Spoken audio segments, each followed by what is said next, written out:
Hi అండి. నమస్కారం. నేను మీ doctor Surya Sai, chief senior consultant physiotherapist, doctor Akhil's rehabs నుంచి. సో, ఈరోజు మనం మాట్లాడుకునే టాపిక్ వచ్చి షోల్డర్ పెయిన్. అసలు షోల్డర్ పెయిన్ ఎందుకు వస్తుంది? షోల్డర్ పెయిన్ అంటే ఏంటి? షోల్డర్ పెయిన్ అంటే భుజం నొప్పండి. భుజం నొప్పి లేదా గూడు నొప్పి లేదా నాకు చేతి నుంచి అరచేతి వరకు లాగుతున్నట్టు అవుతుంది లేదా గుంజుతున్నట్టు అవుతుంది అని చెప్తూ ఉంటారు చాలామంది. అదేంటిది? ఎందుకు వస్తుందో తెలుసుకుందాం. ఫస్ట్ ఆఫ్ ఆల్ మనం తెలుసుకోవాల్సింది ఏంటంటే భుజం ఎప్పుడూ కూడా బాల్ అండ్ సాకెట్ జాయింట్ అండి. అంటే ఏంటి? మన భుజము బాల్ లాగా ఉంటుంది, ఈ గూడు భాగం ఏమో సాకెట్ లా ఉంటుంది. ఇది వెళ్ళి ఇలా కూర్చుంటుంది అనమాట. ఇలా కూర్చున్నప్పుడు దీని నుంచి వచ్చే లిగమెంట్స్, టెండాన్స్ అనేటివి అన్నీ ఇలా అటాచ్ అయి ఉంటాయి. ఇలా అటాచ్ అయి ఉన్నప్పుడు వీటిని మనం ఏం చేస్తాము, మనం మూమెంట్ చేస్తున్నప్పుడు ఇవి కూడా కదులుతూ ఉంటాయి. లిగమెంట్స్, టెండాన్స్ అనేటివి కూడా కదులుతూ ఉంటాయి అన్నమాట. సో ఇలా కదులుతున్నప్పుడు మనకి ఏ ఇబ్బంది లేదు, నార్మల్గా ఉందంటే నార్మల్.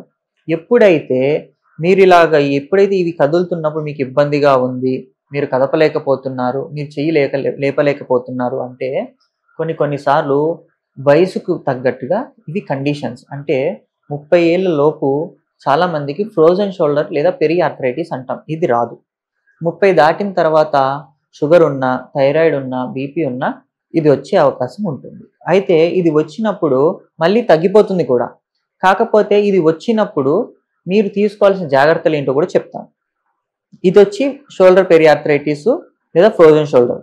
ఇవి కాకుండా మీరు ఎప్పుడైనా పడినప్పుడు గూడుకి దెబ్బ తగిలినా, భుజం మీద పడ్డారు, భుజం మీద దెబ్బ తగిలినా, లేదు ఎప్పుడో ఒకప్పుడు ఇరిగిందండి, ఇరిగిన తర్వాత మళ్ళీ అతుక్కుపోయింది అన్నా కూడా, ఇలాగా ఏవి తీసుకున్నా కూడా ఒక వయసు పెరిగాక, ఒక వయసు వచ్చాక దాని యొక్క ఎఫెక్ట్ వల్ల కొన్నిసార్లు ఈ గూడు అనేది బిగుసుకోవడం జరుగుతుంది.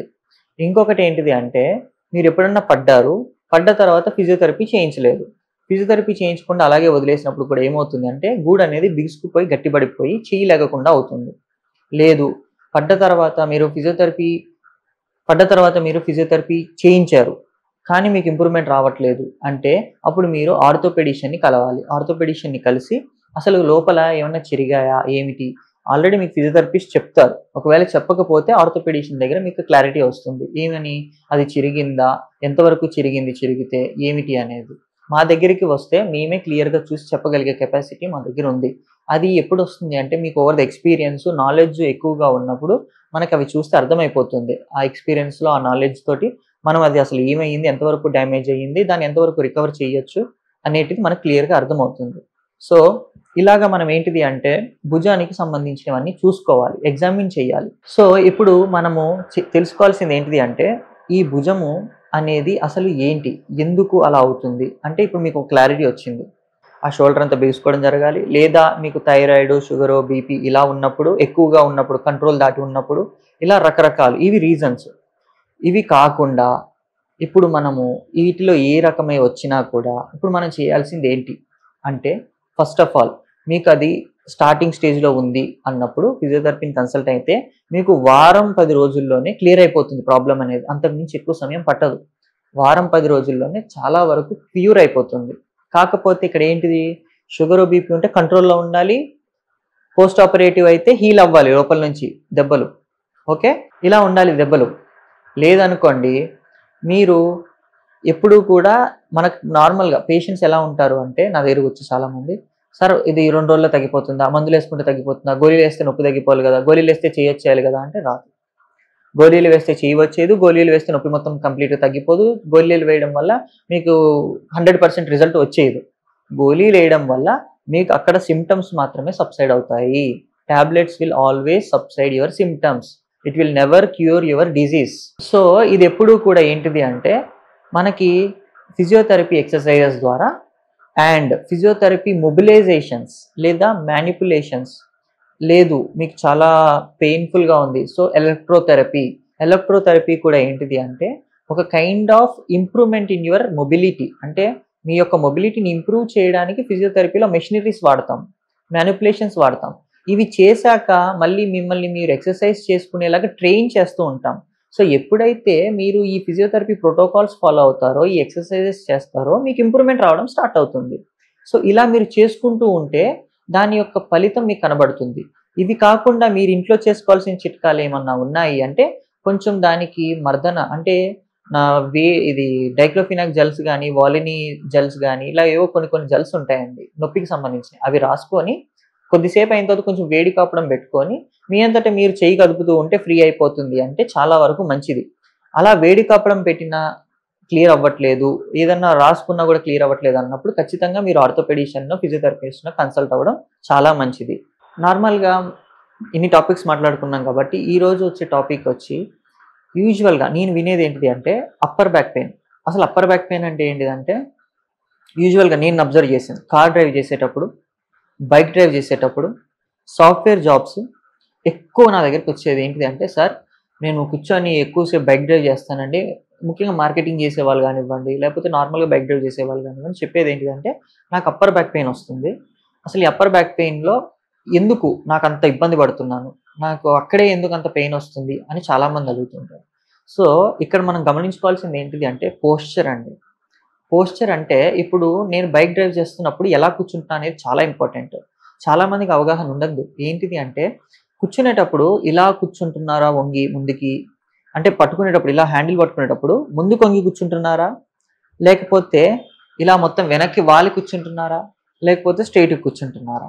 ఎందుకు అంటే ఈ కూర్చునే విధానాన్ని బట్టి మీకు స్పీడ్ బ్రేకర్‌లొచ్చినా, లేదు ఎక్కువసేపు వంగి నడుపుతున్నప్పుడు మీ యొక్క ప్రెషర్ బాడీ గ్రావిటీ అంటమాట. Body gravity. ఈ బాడీ గ్రావిటీ అనేది ముందుకి షిఫ్ట్ అయిపోతూ ఉంటుంది. సో, ఈ ముందుకు షిఫ్ట్ అయినప్పుడు సో, ఈ ముందుకు షిఫ్ట్ అయినప్పుడు ఈ గ్రావిటీ అనేది ఎంతవరకు మీకు ఎఫెక్ట్ అవుతుంది అనేది కూడా చాలా ఇంపార్టెంట్. సో, ఈ ఎఫెక్ట్ అయిన ఎఫెక్ట్ ఏదైతే అవుతుందో అవ్వకుండా ఏ పోస్చర్‌లో ఉండాలి అంటే ఎప్పుడూ కూడా బాడీ స్ట్రెయిట్‌గా ఉండాలి. వీలైనంత వరకు స్ట్రెయిట్‌గా ఉంటే మనకేమవుతుంది అంటే బాడీ యొక్క బయోమెకానిక్స్ కానివ్వండి, బాడీ యొక్క గ్రావిటీ కానివ్వండి, మనకి డివైడ్ ఈక్వల్‌గా అవుతుంది ప్రెషర్ అనేది.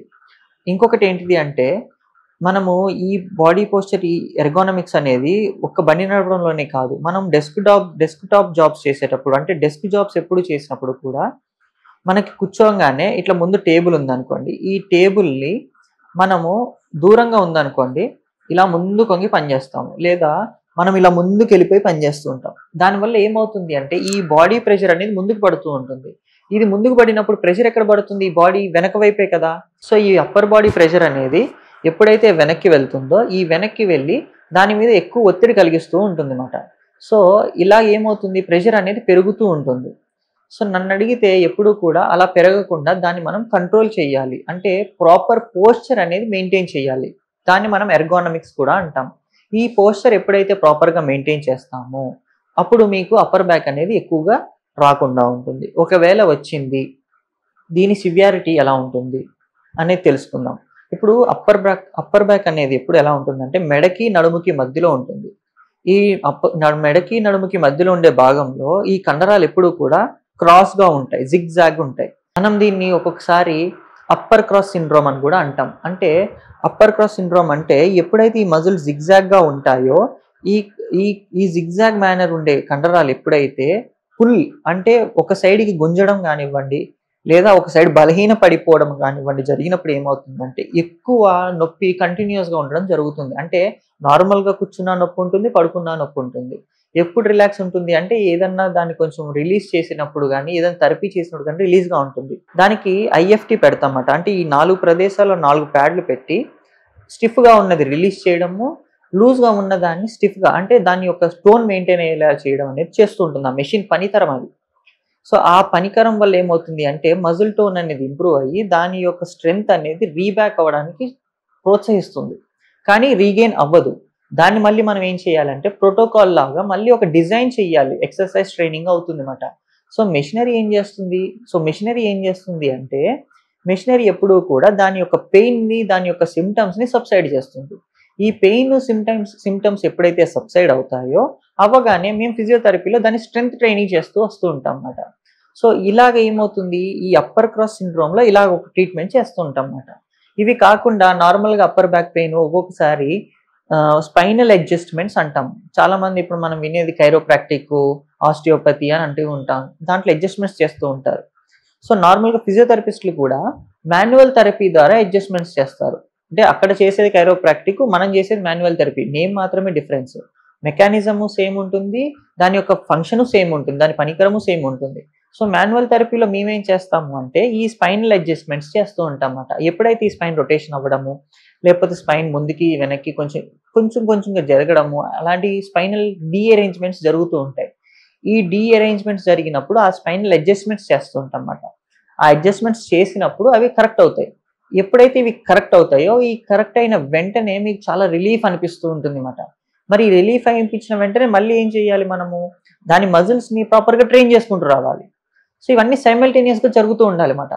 సో, ఎప్పుడూ కూడా అప్పర్ బ్యాక్ పెయిన్ అనేది రాకుండా ఉండాలి అంటే, మీరు మెయింటైన్ పోస్చర్ బాగా చేయాలి. డైలీ ఎక్సర్‌సైజెస్ చేయాలి. ప్రాపర్ హైజీనిక్‌గా ఉండాలి. హైజీనిక్ అంటే సెడెంటరీ లైఫ్ స్టైల్ కాకుండా నార్మల్ లైఫ్ స్టైల్‌లోకి రావాలి. సో, ఇలా నార్మల్ లైఫ్ స్టైల్‌లోకొచ్చి చేయాలి. అలా చేస్తే ఇంప్రూవ్‌మెంట్ కనబడుతుంది. సో, ఎప్పుడైతే మీరు ఇలా చేస్తారో దాని యొక్క ఫలితం మీకు బాగా కనబడుతూ ఉంటుంది. అలా లేని పక్షాన మీకు అది చేత కావట్లేదు, మీకు అది అవ్వట్లేదు అన్నప్పుడు మీరు ఫిజియోథెరపిస్ట్ దగ్గరికొచ్చినప్పుడు వాళ్ళు మిమ్మల్ని లైఫ్ స్టైల్ ప్రోగ్రామ్ అంటామన్నమాట. Lifestyle changes, lifestyle programme ద్వారా మీకు దాని అవగాహన, అవేర్‌నెస్ ఇస్తూ దాంతో పాటు ట్రైనింగ్ కూడా ఇస్తామన్నమాట. ఎలా చేసుకోవాలి, ఎలా చేసుకుంటే మీకు బావుంటుంది అనేది. సో, ఇలా చేసుకుంటూ ఉన్నప్పుడు మీకు అప్పర్ బ్యాక్ పెయిన్ అనేది రాకుండా ఉంటుందన్నమాట. So, thank you so much.